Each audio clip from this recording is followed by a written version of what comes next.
The production's never been better. Hopefully the content's never been better either.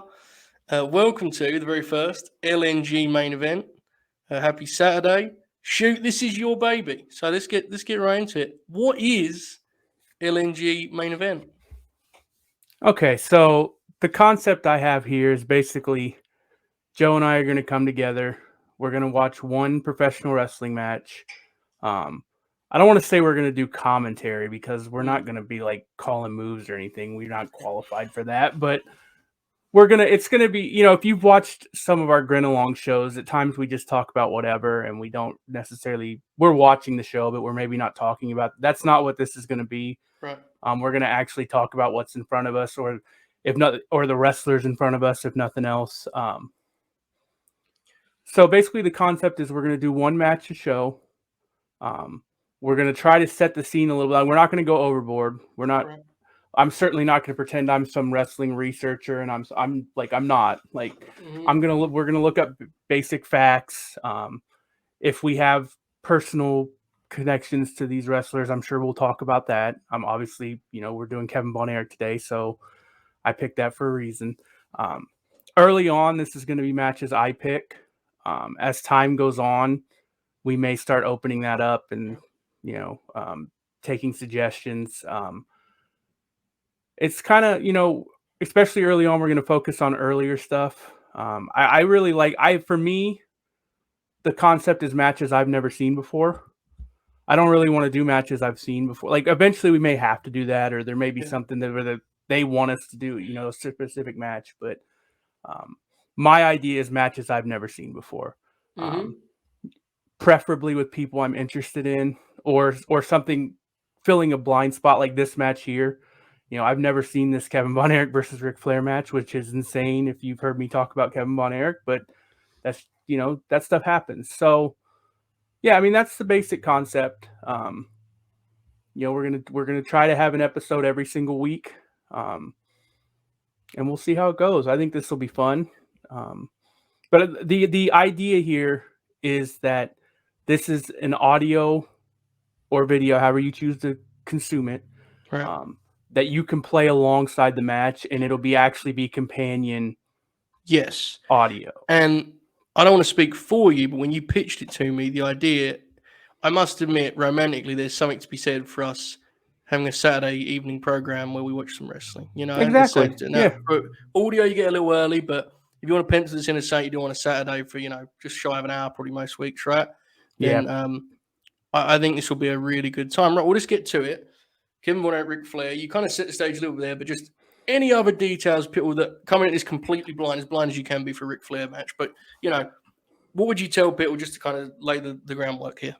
Okay, so this is the second Von Erich Memorial Parade of Champions show. In my tweet, I said that this is the second Parade of Champions show. That's not right. They did Parade of Champions in the 70s, but these were Von Erich Memorial Parade of Champions, which started with David Von Erich and unfortunately became more and more Von Erichs. But so this is almost a year to the day after Kerry Von Erich beat Ric Flair for the NWA championship in 84. That was May 5th, 84. This is May 6th, 84. Or no, I got that backwards. Kerry won it May 6th, 84. This is May 5th, 85. So almost, we're 1 day short of a year to the day. Kevin Von Erich was a frequent challenger for the NWA World Championship in Texas. I think he had a couple of shots in Missouri as well. Now, again, this is cage match, so this may not be spot on. There may be more, but there are 15 cage match known Kevin Von Erich NWA World Title matches. This is the 14th one, so he only has one more after this that we know of. Obviously, it's pretty well known that he was never the NWA World Champion, but he wrestled for it a lot. The Flair Von Erich match that I'm very familiar with is April 1st, 83, which I believe is just a TV taping. I could be wrong about that, but my memory is it's just a TV at the Sportatorium. And Kevin Von Erich actually wins the match briefly. The Dusty finish before it was known as the Dusty finish. Indeed. So Kevin gets the pinfall win, but It's counted by David Manning, who's not. And this is going by memory, so if I'm wrong, I apologize. But Bronco Nagurski, I believe, is the referee, and he gets knocked down or knocked, and David Manning comes in. He counts to 3, but Kevin has thrown Rick over the top rope, which was a disqualification back then. And Bronco had seen it, and he changes the finish. But we get like 30 seconds of Kevin Von Erich celebrating with the NWA World Championship. It also has a great post-match angle, right? That deal, remember that? It really pours out. It's an incredible moment. Again, we'll probably cover that one day. But yeah, that's quite the deal. But yeah, this is May 5th, 1985, Texas Stadium. The second Von Erich Memorial Parade of Champions, 26,000 people in attendance, so they're still doing pretty well here. Pretty well. Yeah, financially anyway. Yeah, it's that's an incredible amount of people. You can't take it for granted, man. Yeah, it drops pretty quickly.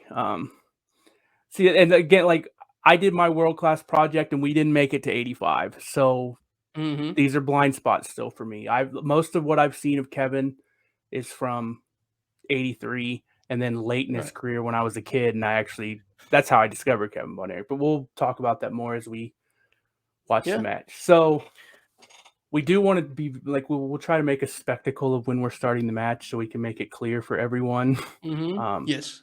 And the other thing we will, obviously we're a few minutes in now, but the link to the match will be in the description. So if you haven't clicked on it yet, it's in the description below. If you're listening to this, I'm sure it'll be in the Patreon post.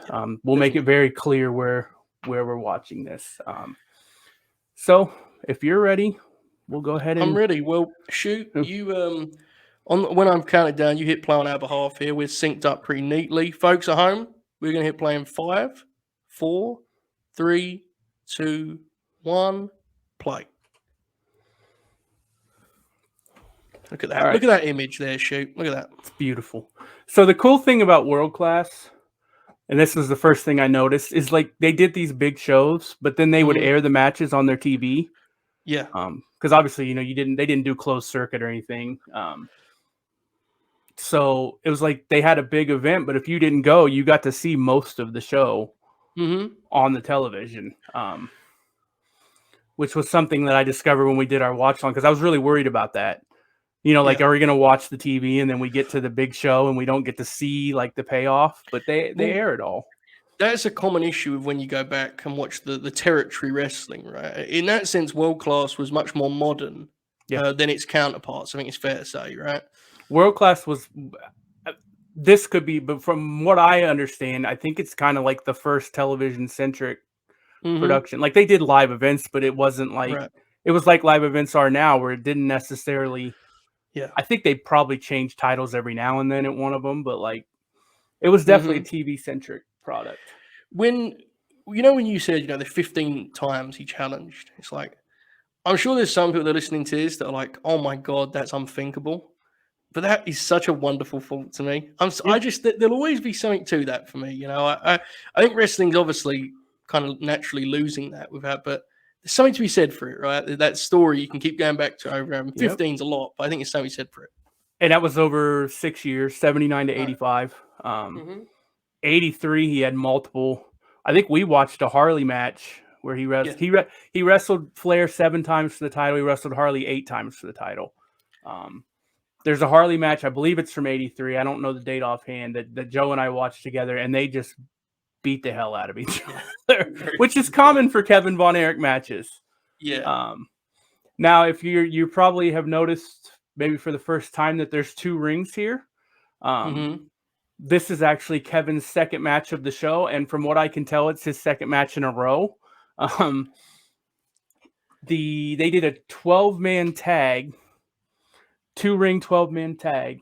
It's the Von Erichs, which is Kerry, Kevin, and Mike, and the Freebirds, Hayes, Gordy, and Roberts, against Chris Adams, Gino Hernandez, Rip Oliver, One Man Gang, Kamala, and Dr. Death, Steve Williams. And this, I did a little, when I was looking stuff up for this, apparently that match is chaos. So I will say that match is probably going to be a future episode of this show. Works So for yeah, me. so as far as I know, I'm sure there's probably an intermission or something, but as far as I know, Kevin wrestled that match and then he came right back out for this match. Incredible. And again, I mean, I kind of, when you said it, I I mean, I'm aware, but it's important to kind of have some perspective in terms of how many people are in that building. Yeah. I mean, you Because can it's, you know, look at a the region. visual. Like, Yeah. now obviously this is a giant football stadium, and I'm pretty sure they don't really hide it. There's going to be shots where you don't see anyone Yeah, the because other they side, just, yeah, yeah. they put them all right in the one area. These shows are great. Like I don't know the date. I don't know which one it is. Actually, this may even be the Cotton Bowl because they did the Cotton Bowl too. They did Cotton Bowl and Texas Stadium. There's a show where Sunshine comes in on a helicopter. Yes. And it's just an incredible visual. There's something to be said for like the world-class production was ahead of its time. Now, obviously, if you're watching this video, the quality's not great, but this is probably VHS to digital. And like, if you watch it on, I guess it's on Peacock now, the qualities are actually pretty impressive at times. I would argue in some ways it looks better than modern wrestling. Well, the Sportatorium is such a unique setting because it's something that was consistent and was confined in a way, but it was far from a studio. The Sportatorium no, it was was a a real serious building. You know, I mean, I think it's set like 5,000. yeah, Which yes, is it's wild very because if unique. you look at it, it doesn't look like it Right. seats 5,000. Yeah, very unique in that sense. Kind of like a best of both worlds in a lot of ways, honestly, for TV. And the crowds were just like if you've never watched a world class in its prime crowd, it's like nothing you really. If you watch modern wrestling, the experience is totally. Now again, we're getting back to where crowds are not bad, but back here, man. Well, part of it's a lot of. Not to overestimate, a lot of the people still thought it was real. That gets exaggerated. It's less than people think. More people were in on it than people realize, I think. But there still were a lot of people who thought it was real, and that makes everything a little bit different. Yeah. The Von Erichs used to be, honestly, what you would consider assaulted on the way to the ring. Now, they would have random women grabbing them and kissing them, and it's quite the visual to see. We're getting the kind of classical Flair opening here, right? I'm sure most have seen this. Flair was remarkable at adding a certain level of like intensity and competition to his work. He is the most any wrestler has ever felt like the world champion, right? The actual, sporting world champion. I don't think that's even arguable. That was probably, as for everything he was great at, that's probably his number one. I agree. Like big fight feel, especially this time, by the time you get to the 90s, and this sounds more of an insult than it is, but like he's kind of a parody of himself by the 90s. Certainly, yeah. But like in the 80s, man, like also television overexposure in terms of being in one promote. I mean, when you're the touring champion and you can be an attraction everywhere you go, that's very different to being on Nitro every week. That was like when we did World Class Fridays, we did probably about a year and a half, maybe 2 years if I remember right, because we were doing 2 episodes a week, and we went about a year. Like when Flair came to town, like even watching it, 40 years later almost, it was like a big deal. It's like, oh, Flair's on next week, let's go. Like that's an element that we've lost forever, kind of. But and this is not the conversation for this show, but I was actually mentioning this elsewhere. I still think it's a thing that if people were smart enough, they could adjust to it. There's something to be said for it with how many promotions there are. But I agree with you; it's never going to have the kind of level of grandeur. This feels major, doesn't it? Like there was an episode where Flair just did a promo via satellite, and it felt like a massive. Like he wasn't even there, and you're like, oh, this rules. Like, listen to the heat for this, dude. Like, and they're just letting it build. They're not even like, oh, look at that. So the thing about Kevin, and Kevin's one of my favorite wrestlers ever. but he's also a very interesting wrestler in that I don't like technically wise. Yeah. He's very spotty. The dude is an athlete though. Like I don't even think people until you really watch him, because you look at him and he doesn't look like right. I mean, he just looks kind of like a normal. I mean, he's very built, but like you wouldn't expect him to be this incredible athlete. Dude could fly back before that was super common. Ahead of his time in that sense, definitely. Yes. And then he was very good at making his matches felt like fights. Sometimes they were. He was definitely who do you think was snug. A more natural counterpart for him, Harley or Rick? Because Harley's not going to give as much. He's not going to give you as much room to get. He'll match you in that regard, you know. That's actually a really good question. There's something about. I think part of it's just that I'm a bigger fan of Flair. Yeah, but those Harley matches feel like fights, which they're kind of a spectacle. Whereas the Flair matches feel like big time title matches. Which is not like Harley was an incredible world champion too, but no, like, but I know what you mean. I think in a weird way, Flair had so many of those matches that it became like a genre of match to us. You know? Yeah, exactly. Like if I said to you a world title match was a classical, conventional world title match, you're thinking of some Flair stuff. You know, yep. Exactly. Which speaks to how familiar, how kind of synonymous he was with that status. Especially like Flair would spend the entire match or close to the entire match making you absolutely convinced he was going to lose. Yeah. Like, and that's a special talent that that was him at his peak. Like, that's why he works better as a heel than a babyface, because you will, and I mean, I get, you worry about him, I guess, if he's a babyface, but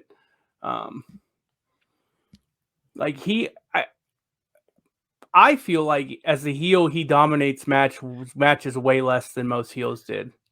He's like, honestly, historic in that sense, especially for the time.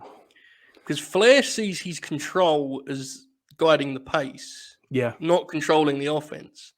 Most heels from the generation before and during, with Flair, were desperate to cut a guy off and go to work the way he is finally now. If Flair has a hot crowd that likes the babyface shine, he's going to just keep shining. He's very unique in that sense. There you go. See, there's a callback. He knocks Mercer down, Flair knocked Mercer down, and then Flair tries to throw Kevin over the top rope. Indeed. Now I do like this is actually really impressive to me, because obviously we know about Flair's stamina and his, but like that 12-man tag. Now again, I'm pretty sure that 12-man tag is just a brawl. I don't think they tag in and out. Right. But that thing went like 25 minutes. And we're already, probably 8 minutes into this, and Kevin doesn't even look like he's breathing heavy. You and I mean, seldom, God forbid, we frame ourselves as physical specimens. We obviously don't, but it sure feels like, wrestling conditioning is very different to, conventional conditioning, very much, doesn't it? Yeah. It sure feels that way. I mean, they talk about that's something wrestlers, when they get hurt and they come back and they're in the best shape of their life, but then they get in the ring and it's a rude awakening. And the way they were able to see, again, this is where playing to the crowd you have in front of you, right? It's a very different art form. That is true, yeah. Yeah, you can pace yourself in a way that's, I mean, when the audience is going this crazy, for those of you who don't have sound, I mean, it is like, you can't even describe it, could you, what they're doing right now? It's just it hasn't stopped, Yeah. Pandemonium. And so when you have that, you can really let things breathe. You can, because you're not trying to wow them, you already have them. They were chanting, "We want the claw" earlier. Yeah. And the claw, I mean, just let's be honest, the claw is one of the most basic, ridiculous, like it's very pro wrestling. That's actually one of the funniest, people talk about wrestling was more real back then, and they're not wrong. I get what they mean. Like presentation wise, it certainly was. Yeah, but at the same time, it's like in ring, it's like, and they don't even always do the claw to the head. Like they would win a match with a claw to the stomach, and you're just looking and you're like, well, I mean, it's that Paul Heyman analogy, right? Where he famously said, if I had Mark Henry beat 5 guys in a row with the headlock's the most feared move in wrestling. It's whatever makes sense in your kind of universe. I know everyone frowns upon that phrase, but it's the truth. That's the thing too, is it's like you watch some of these matches, and if you watch them with a modern audience, they probably wouldn't feel the same because they wouldn't react the same. Yeah. And that's why, like, it's important, I think, to have the audio. Obviously, we hope you're listening to us, but ideally you got a little mix here, because I'm sure it's not this way for everyone, but for most people, the crowd changes the match for you. It has to, because look, that's who they're working to. I mean, this match isn't, look, I'm not saying this is a slight of modern wrestling, but I love both, but this isn't some routine that's been prepared. They're just going off what the people want. Yeah. And as the heel champion, Flair has literally hardly had any sustained control or heat of this match because he knows that's not what the people want. They want Kevin running wild, By the way, did you see how Kevin applied the abdominal there with the foot hooked behind his... Yeah. Cool, right? Kevin's a very... I genuinely feel he's an underrated wrestler. Yeah. Now, he definitely had a weird career in terms of peak and longevity. Although, to be fair, by 83, like, he's already like 8 years in. It's just that, the 70s stuff is harder to see. Like, I think his first title match is in 78 or 79. Mm-hmm. Like, he was also very big in All Japan. The Von Erichs were big over there. That would be something I would like to see at some point. I've never seen any of the Von Erichs in Japan. Me too. Yeah. I think All Japan in matches in general, because there's such a plethora on YouTube. I think that'd be a good main event kind of go. There's so much great stuff. I mean, you've got to see that one we did on Grin Grappler recently, the Abbey one with the Funks. Yeah. It's unbelievable, man. I mean, Bob was startled by it. Didn't we watch? There was a Bockwinkel and Brody tag match with Hansen, and I don't remember who the fourth was. Because they used to do those tag leagues are like they're like those Fire Pro matchups, man. Like it's incredible, those matchups. So I think it's Hansen and Brody against Bockwinkel, and I don't remember who Bockwinkel. I forget who. Yeah, we definitely watched it. Did you wild. See?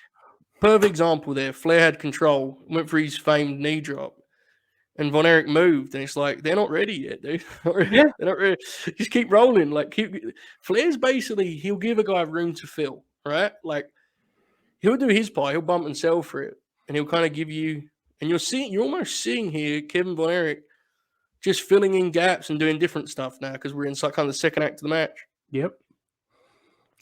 I've also just realized that that's not David Manning as the referee.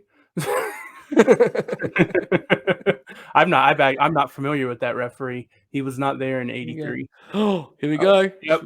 It's what you were talking about. Oh, I mean, that's a genuine high spot, Yeah.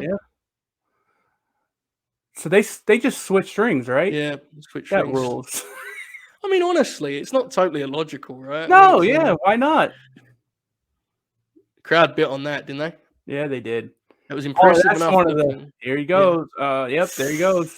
He's going for the claw, and this is a massive, like, one thing is very clear. The crowd buys the claw as like you don't get out of the claw. Like, he hits the claw and it's over.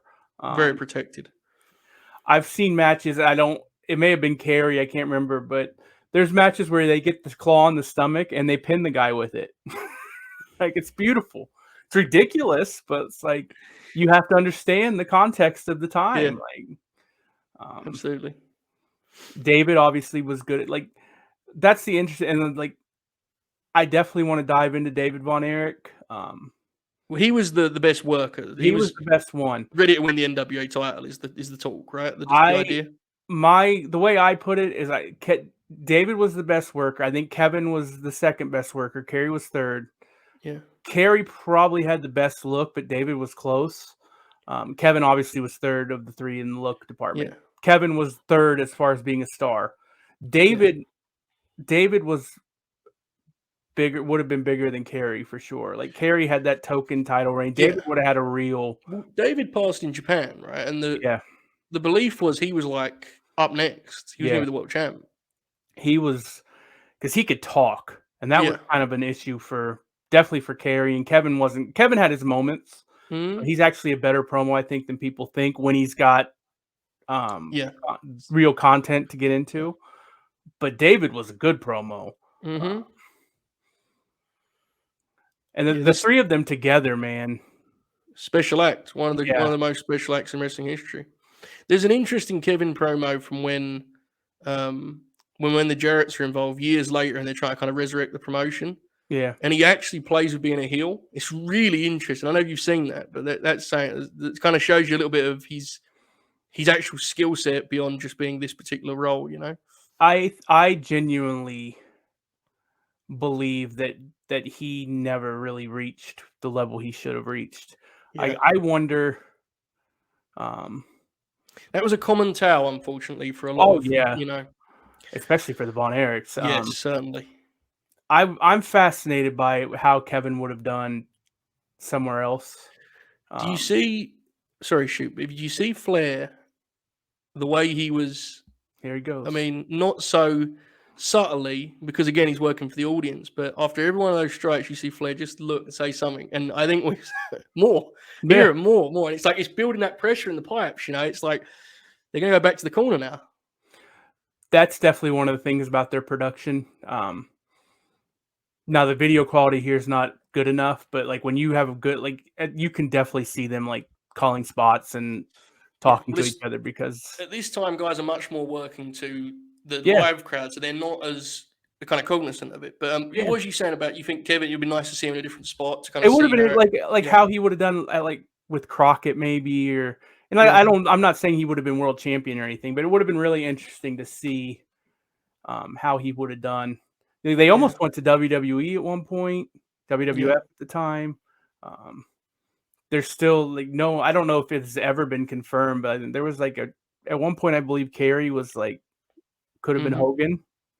That's the belief, that he was like one of the choices for that role, which is such an interesting what if, because God bless him, but I don't think he could have pulled it off. Imagine imagine it worked as a push and how he personally would have dealt with it. I mean, that would have been something. Man, you talk about guys don't do that anymore, do they? On the sunset flip pin, the kick of the feet. They break it up with the kick. It's amazing, dude, how little Flair has taken to this match. Yeah, it's just it's basically a showcase for Kevin. So many guys have like basically wrestled with the same ideology purely because Flair did it, so that people will never realize how novel it was then. Yeah, like the idea of wrestling like this then is like unfathomable. Yes, that was crazy. Flair went up, bowed. Yeah, got like he saw Kevin coming, so he got like that. Actually makes sense. They don't, you know what I mean? Like Flair went up for his spot that he never actually. Well, every once in a while he would actually do it. Flair's going to bail to the other ring because Kevin's throwing hammers now. But this is what makes Flair so unique. Is we both agree his greatest strength is coming across like a sports champion. But he ain't stoic. No. He's like the most extravagant, ridiculous personality. He's chicken shit. He's doing it. Just amazes me, the balance he struck. It's also like the other big balance he was able to is everyone bought him as the world champion. Yeah. I mean, obviously. Yeah. But at the same time, you were convinced that your guy was going to beat him every time. Yeah, which has never been recreated, I don't think. No. Ever. Oh, here comes Kevin. People always get the first part, the second part, without getting someone that we buy as champ. Right, exactly. The crowd clearly bought that Ric Flair was a massive star, but at the same time, like they were every time Kevin wrestled for the title or Kerry, or they were convinced that they were going to win the title. Well, I mean, look at the house, right? I mean, look at this, man. He is literally. We are like deep in this match. We are 20 minutes plus, and he has given Kevin about 16 minutes of that 20. And the other thing, like I keep going, but like if you're looking at them here, they don't even look tired, man. No. Now Kevin, yeah. They're building to this. Now see, now that would just be the immediate, Yeah. because the crowd wouldn't care about the first two where you just got your That shoulder spot up. was like, that was Flair's like Oh. proudest. They just did the classic. That was perfectly done too. Flair was always very proud of doing the bridge deal, right? I mean, him and Steamboat used to see how late in matches they could do it. That was very well done. That looked organic the way his foot kind of landed there. It was very good.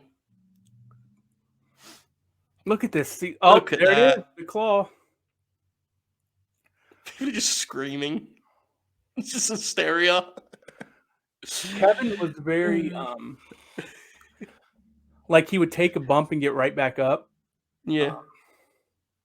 I mean, he would sell when he needed to sell, but yeah, he was definitely someone who, like, you thought he had a very high tolerance of pain. Now, if like you can look how ridiculous the claw is. Like he's literally just got his hand on his face. But listen to the crowd. Like, I mean, that rule is forever, though, right? I mean, 20 years after this or 15 years after this, people's elbow is the hottest move in the industry. I mean, that's wrestling, man. It always has been. Look at this. Look at the referee trying to pry him free. That was my favorite thing, and not to go too far off on it, but like when Jericho started doing the Judas effect and he built it up, I love that. Yeah, like hottest feud in AEW is two guys that have like a spinning back elbow and a spinning back fist. Yeah. It don't look like what it looks like in the octagon, but no one cares. It's their finish. Exactly. So they both went over the top to the floor here. Dude, look at the floor, man. Yeah, I think it's just wood over the football field. Yeah. Now this is a 20 count back then. Mm-hmm. Uh-oh. Yep. Uh-oh. Oh, yep. And there it is. And that's how you get them back for the 15th the 15th shot. So the 15th match is I can't remember. It's real soon after this, like a few days after, and it's in St. Louis. Oh wow. But see, now here's the big thing. If you're watching this, you can hear the crowd booing.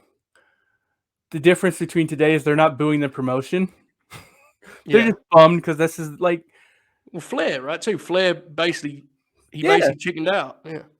Like Kevin tried to get back in the ring twice, and Flair kept. But this was an accepted finish still. I mean, like, I'm sure there was people that got mad about it, but yeah, they Von Erich did this all. That they would beat up the refs and people would pop huge. And it is worth noting that we are in kind of this is a very interesting time regarding that finish, because I do think a few years after this, Crockett starts seeing diminishing effects on it, when they would do finishes like that. So I think we're seeing the fandom in transition. I just don't think you're seeing it here because this was a particular kind of audience at that time, The one thing, like, when Kevin got the claw on him, you can see people in the background jumping up and down. They already don't care that the match is double. That's the difference. Yeah. That's the difference. There's a match you would never get that now. Where, David just comes in and attacks. I can't remember if it's Harley or Flair. Yeah. And here's Kerry and Mike. Yes, that's the great post-match angle. That's the one that you just mentioned. Definitely. That happens. Like, that's the end of the match. It's a DQ because David attacks Harley. I guess it's Harley. Mm-hmm. And can you imagine that now? Like, I know you get nowhere near. They're just happy. They're like, okay, that's it. Yeah. And now the story would be like Kevin would be mad because he cost him the title. Like, they don't do any of that. Then he's just like, he's still got this claw. Look at this. Yeah, he's still got. They're like, his brothers are trying to get him to relent. I'm pretty sure someone just yelled, "You're gonna kill him." Yes, I think so. Look at Flair. Flair's like having to reset and resell it again and again, like looping himself. Here comes Fritz. Uh-oh. Fritz is gonna pull him off. You better let go now, Chief. Oh man, look at this. Oh, yep, good call. Yep, he relents. Fritz asked him to relent. Look at Fritz with the towel around his. Look at Kevin, man. So at this point, Kevin's wrestled a 25-minute 12-man tag. This one went about 22, 23, and he looks like he could go another 30. Yeah. Good Lord. Yeah, Kerry was definitely the I mentioned it to you the other day, the Drago story in Terry Funk's book. You can see it. Oh You yeah, can see it for Kerry, definitely. Wow, look at that visual. Incredible. and they've announced, yeah, It was a smart finish because it didn't make the babyface look, too more dumb than necessary. He was trying to get back in. exactly. And, That was the big thing. Like they didn't just do they didn't just fight for the sake of fighting, right. Kevin tried to get back in twice, and Rick pulled him down. Mm-hmm. That's a hell of a match. Yeah, really good. I like the 83 match better, which isn't nearly as long, but still great match. Yeah. Different setting too, right? The 83 Exactly. auditorium, it sank more. I don't know. It's different when you're in a stadium. I think it's different. It's not quite the same. Right. Different appeals. But yeah, that was one, man. Very fun. Absolutely. Well, folks, we hope you've enjoyed this. As you're saying, we believe you'll be able to look forward to most weeks, hopefully every week, right? Hopefully we should be able to get these things out there, and you can sit and watch the wrestling with us. We do a lot of shows that are very long and extensive. This is one that you should be able to just kind of, say I look forward to on the weekends. If you're on latenightgrin.com, you can get the audio a little bit early. If you'd like to sign up, latenightgrin.com, $1 gets you everything, right? No tiers. You get access to all of it, audio files for everything we do, including this one a little early. Shoot, any final thoughts before we wrap up episode 1 of the main event? No, this was tremendous. This will not be the last time that you see Kevin Von Erich on this illustrious program. I can guarantee you that. We're going to, early on, you're going to see a lot of Von Erich. Probably you're going to see Nick Bockwinkel. We'll probably look at Lawler. We're not going to talk about the obvious modern issues about a lot of these wrestlers. We know them. We're not ignoring, but we're looking at the past. Yeah, exactly. Normally we probably are not going to say what we're going to do next, but I will say for this, the next one we're going to do is going to be the Bockwinkel Hogan. The big one. They did several, but the big one from '83. So a pivotal match, by the way. Wrestling history, right? Yeah. Mm-hmm. So, but yeah, this has been a blast. We hope you've had fun. That's there you go. Yeah. Hope you've enjoyed it, folks. We'll see you on the next one, or much of the content that will come in between, I'm sure. But in the meantime, enjoy this outro. Wow.